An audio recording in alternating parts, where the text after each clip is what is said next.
कस्तूरी कुंडली बसे मृग ढूंढे बन माही, ऐसे घटी घटी राम हैं दुनिया देखे नाही। संत कबीर दास का ये दोहा हमारे जीवन की मृग तृष्णा पर रोशनी डालता है।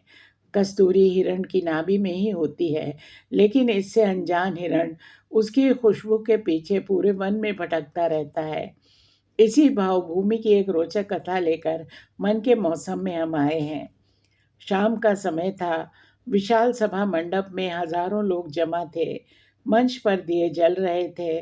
धूप की खुशबू हवा में फैल रही थी। एक युवक ने गुरुदेव से सवाल किया, हम सत्य की खोज क्यों करें जब संगीत, सिनेमा और मनोरंजन में मजा मिलता है? सभा में हलचल मच गई।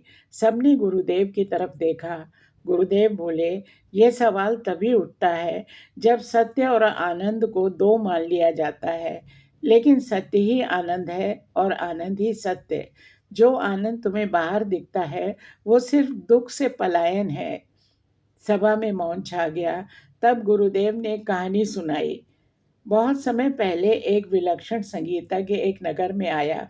उसकी वीणा के स्वर लोगों को पागल कर देते थे। राजा ने संगीतज्ञ को अपने महल में निमंत्रित किया। संगीतज्ञ ने कहा, मैं वीणा बजाऊंगा, अगर किसी श्रोता का सिर हिला संगीत रोक दूंगा। राजा ने कहा, ठीक है, जो सिर हिलाएगा उस सिर को हम तलवार से अलग कर देंगे। राजा का आदेश पूरे नगर में आग की तरह फैल गया। रात आई। महल में हजारों दिए जल उठे। नंगी तलवारें लिए सिपाही मंच के किनारे खड़े हो गए। महल के दरवाजे बंद कर दिए गए। अब कोई भाग भी नहीं सकता था। 200-300 साहसी लोग आए। मौत के डर से वे मूर्ति बने बैठे थे।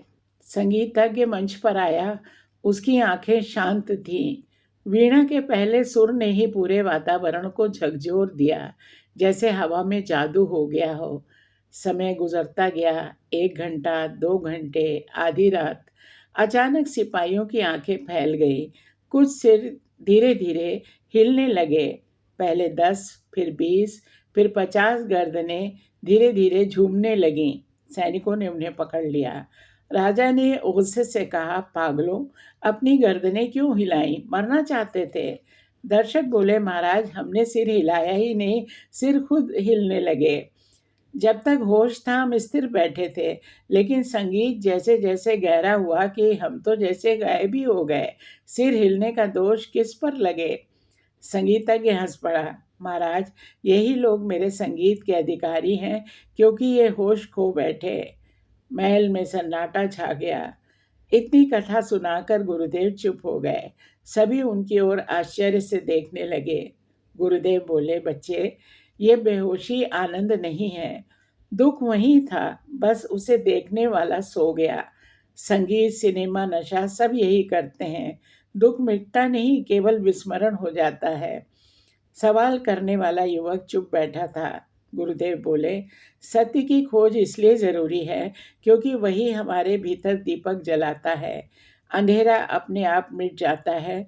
दुख को भूलकर नहीं, दुख को जड़ से मिटाकर ही आनंद मिलता है। सत्य आने पर भीतर से आनंद का झरना फूट पड़ता है। जिसने स्व आनंद पा लिया, उसे बाहर सुख ढूंढने की जरूरत नहीं। उसके जीवन में हर क्षण दिव्य संगीत बजने लगता है।